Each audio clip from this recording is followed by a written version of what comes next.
We all have our preferences. Things we add an endorsing prefix to, like unusual.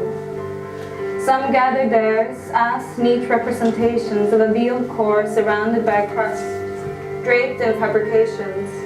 Some like to call theirs circumstantial, others undeniable. Some gather theirs as neat representations of a veiled core, and then vent theirs in public. I wonder, can preferences ever become something else but a shadow play of unwanted limitations? With a bouquet of nettles, I welcome you to my chamber.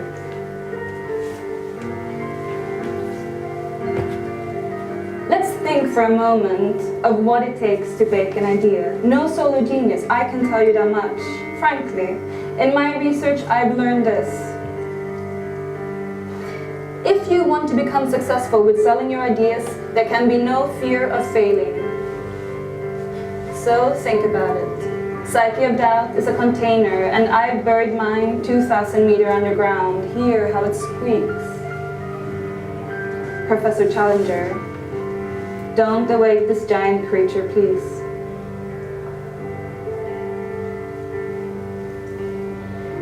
Introducing the scalable piggy bank and the right tactics to know when and how to remove its rubber plug. We are all here to find out how to fish up the golden nugget of our efforts. Whatever narrative or system you would want to create, remember your preference. It is your slice of genius. But keep in mind, a slice doesn't make a loaf. You feel weak for something or strongly about a thing. Let's avoid calling it desire, and for once erase all Oedipal notions and replace them with, let's say, more octopoid capacities. I need you to become octopoid in your attentions to survive this evolution. Drama is anticipation, intermingled with uncertainty. You see, this is the living room edition. It's the notebook episode. This is where things get personal.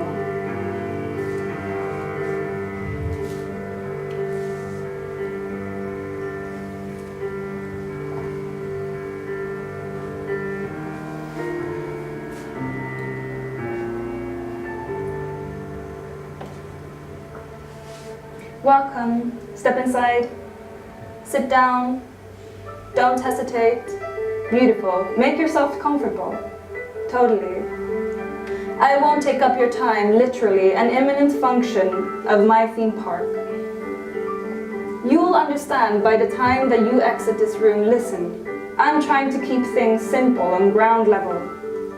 I don't care for narrow spaces, oxygen, and innovations. That's what I breathe. Drink the light with the same delight as you drink the darkness. The sun rises in east and sets in west. C'est la vie. This is the rhythm of a life. It is a great craft to tell a story. We all know what it is to not care. Being stuck in traffic and trying to find something aesthetically or intellectually pleasing for your ears. To go between channels and randomly end up at one. To feel momentary despair. So now, learn how to care. Care for your narrative. Care for the way you hold the powers to influence a stranger.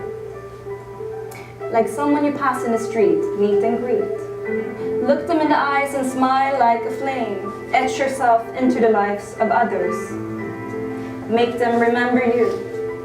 I've learned to tell my story by connecting myself to its storyline. In a recent conference on diagrammatic speech, the tech entrepreneur, best-selling author, and podcaster Tim Ferriss said, and I quote, "Explore what quality of life means for you. Define your fears instead of your goals. Stories in business should be stories about the people behind their innovations. It should be about their choices, their detours, and their sacrifices." And so I told myself, I've indeed sacrificed a lot to come to this place. And it's time for me to sell that story. We all have our preferences, and I've put investment into mine.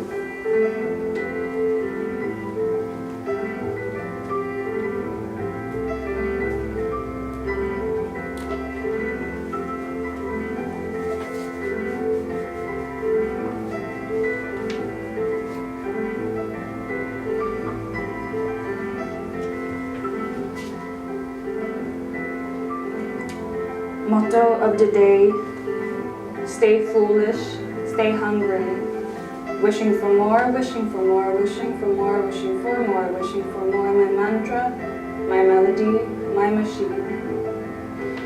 The diagram is starting to respond to the interlacement of the different portals. I catch sentiments here and there, caress it with my teeth, harness it with my tongue. Redoing the logo was thinking all the shapes are the same material as the already existing logo, but just warped into these shapes, representing the 9 different zones. The former mini golf course stations, the spiral is too literal. Movement of the ball swirling down the first portal, blah blah blah. Simulation of my own living room, my incubator and power bank. The quasi-separated and bracketed zone. Yet fundamental puzzle piece of wishing for more. What else but a shadow box? Perfect for creating a display anywhere. A Yamaha grand piano, major chords with minor adjustments, an answering machine, a library with the only book displayed, one with my own words within. Oh, objecthood versus subjecthood. The only way to do great work is to love what you do. If a zone is dissatisfying, keep looking. The logo is turning into the platform again. I want to make a 3D diagram, but my collaborator and lover is not writing me back. I'll have to settle with another imaginary implementation. Love is spelled trans. I got what I asked for. A room of my own to dance. I'm Alex. Who are you? Alex. Where are you? Tell us who your friends are. Alex, we've been waiting for you. Hi, Alex. How are you? It's me and we're 3. CEO, fundraiser, and devoted volunteer. I think of wishing for more. As a corporation with a consciousness. Download her and you'll realize her operation system is equal parts manual, equal parts contact improvisation. People think they can run a business without stretching mind and mouth in advance. Running a business is like running a marathon every day, with each day designed as a new running path. Chorus replaced with a slogan, melodic, seductive, engineered if the paradigm of pop is about making people feel good about themselves. Wishing for more is about pathologies. To create immune and munition to a general state of disorder. And I quote, "A key aspect of storytelling is to like your main character."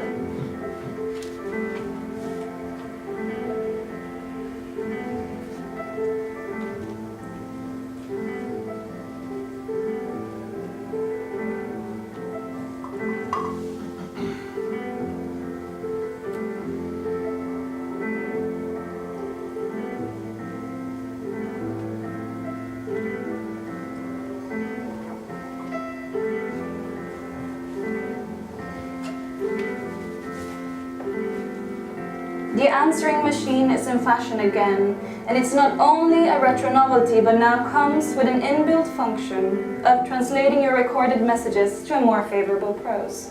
Pick the modernist writer of your choice, or why not? Fictionalize thyself via the narratives of the Romantics. Hello, William Blake, and now cross-dress her with some contemporary genre fiction. Sample neologisms straight from some badass bitchin'.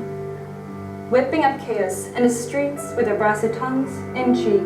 Tweak your means and pick up a sentiment, fierce or gentle, antagonistic or sympathetic, manipulated or ingenuous. Antonyms attract. Record that message.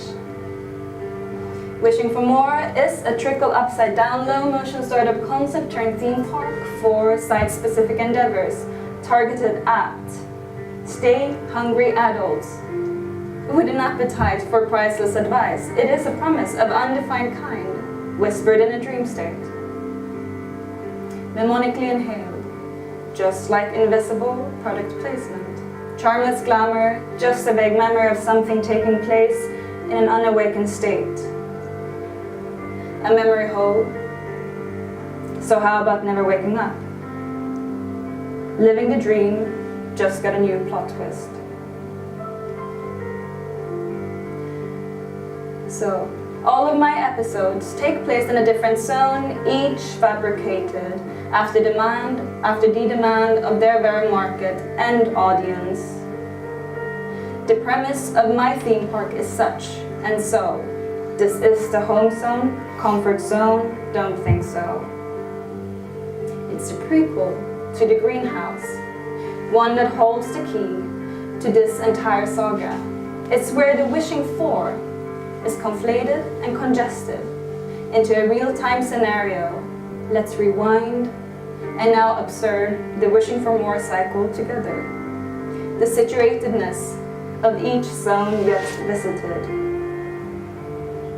GMT plus minus, you're at point 0 wishing for more. It's now 3:03 AM and your mind starts wandering off to places in GMT. Plus 7 or minus 3, you can meet your friends at, say, station 1. You're in a mini golf course and you are once again in the company of others. People you love, that you would die for. The breeze of the salty seawater firms your grip, and with a minimal twitch, you swing the ball in motion. Hit the ball, it catches speed. Loops through a narrow train track, accelerating the speed of the action, finally bouncing off onto a second plateau. Ball lands on a square landing strip. Hits one corner, bounces back, makes a final swirl before it enters the hole. Your friend eventually reaches over to pick up the ball, their turn, but the ball is no longer there. In fact, it's gone down that same hole that you've all traveled through to reach this room tonight. Station 2. Here you can join your friends in a cocoon kind of collective in which words are sounding through the entire body. Telescoped to a realm in which you all have become lapdogs to each other. No one owns you, full agency to transit to another. Station 3. You meet your friends for an afternoon tea in a room where smoke is waltzing alongside the walls that have been decorated with poetry handwritten in petroleum. One line reads, like a dragon, she spells out sentences in burning flames. As a cloud collapses, a dense hot core forms and begins to gather dust and gas. It's hard to believe when a new star has been born. Station 4. Honesty is not always the best look.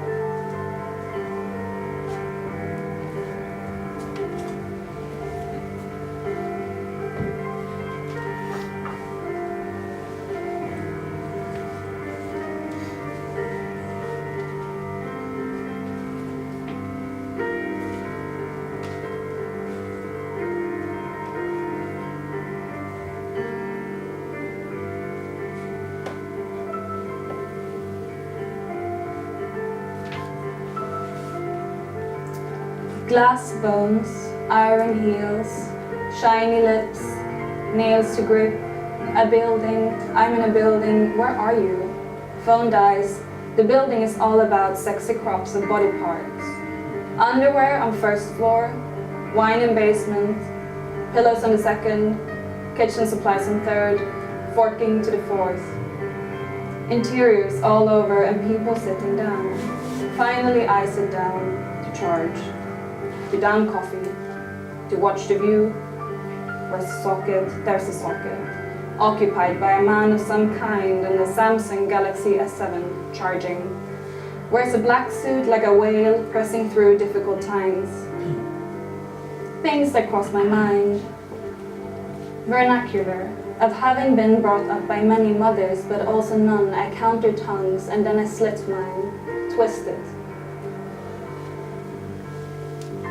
30 minutes later, spit gently slides off the tip, lands on the whale, alighting a fountain out of its head, arriving like a bunch of unwanted sentences. I rush out, phone still dead, obliged to create a pond for the whale, a portal to suck it up.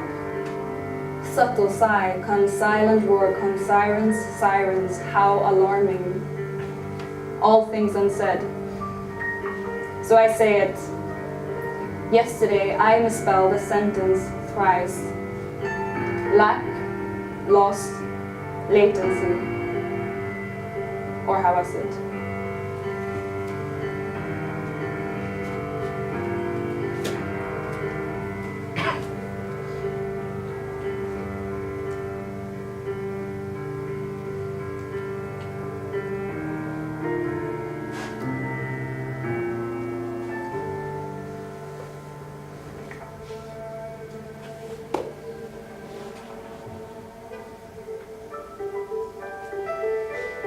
So what's going on here? I'm toying with the idea to turn my theme park into that social innovation hub you can return to on a daily basis without losing time. Bring your friends, colleagues, pets, kids, and together wish for more. Knead the dough together, I tell you this much. At the core of my spiral, the ethics of infinite, unfolding rest, peacefully perpetuate, wishing for more. It requires zero effort to participate, and is further a practical detour from that dreadful sin of ours, greed, which I'd like to call a bottomless pit, exhausting the person in an endless effort to satisfy the need without ever reaching satisfaction. I've replaced the pits with portals, holes, zones, lubricated gateways, if you like.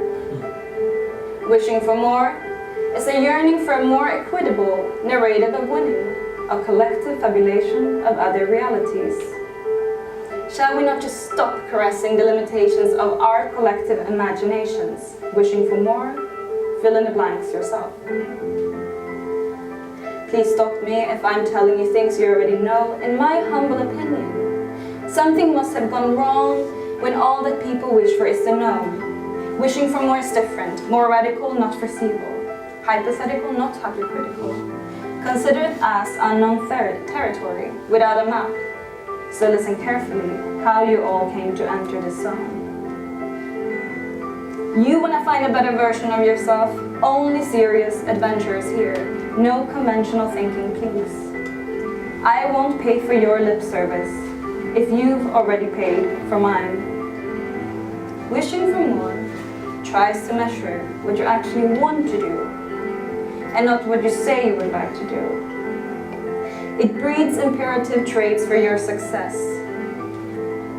It's where you cast aside your mask or disguise and become the true representation of a new kind. It can nonetheless get uncanny. Don't worry, I'm Libra. With a sweet poker face, I'll get you through any crisis. Scorpio cusp, blessed with a determined tenacity to keep all that drama in check.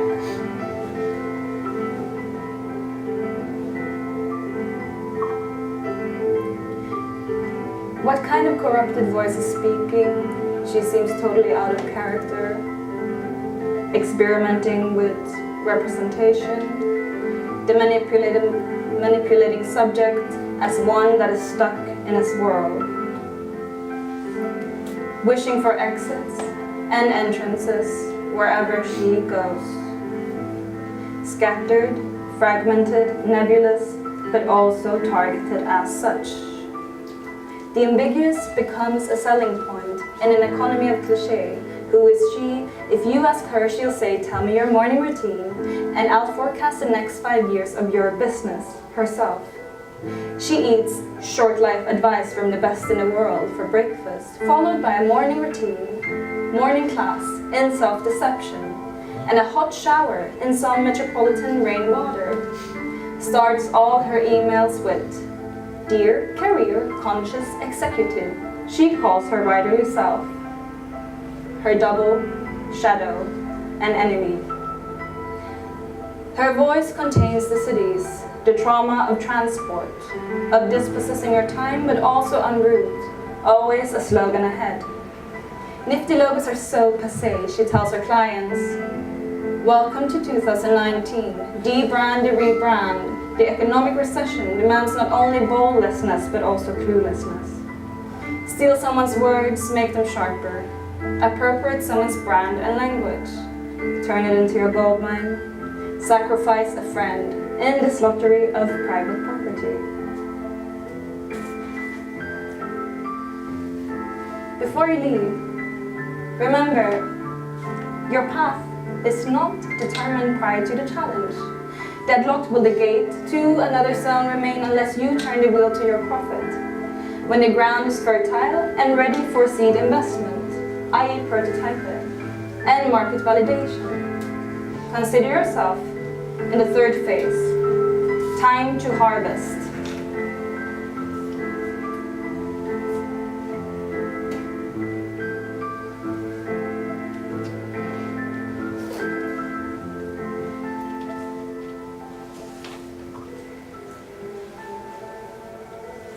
Ghostwriter from narrative department enters.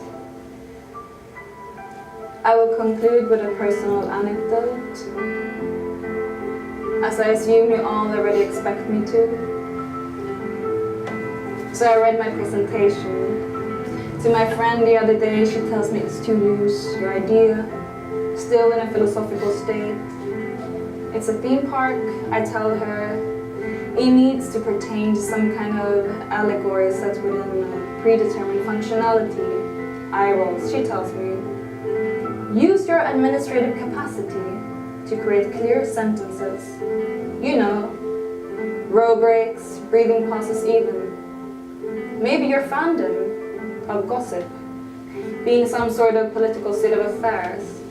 Make a braid you know how to twine. A notebook is a place to gather nebulous thoughts. It erupts linear functions of storytelling, but it's also a small computer carrying a lot of memory. So listen to this.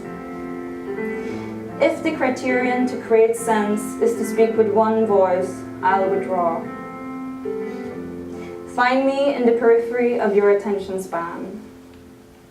But if I may sing my words, like an overtone singer, a type of singing in which the singer manipulates the resonance created as air travels from the lungs, past the vocal folds, and out of the lips to produce melody. I will sing for you. Find my recordings at wishingformore.xyz. Thank you. I hope it brought, if you will, a flash of inspiration.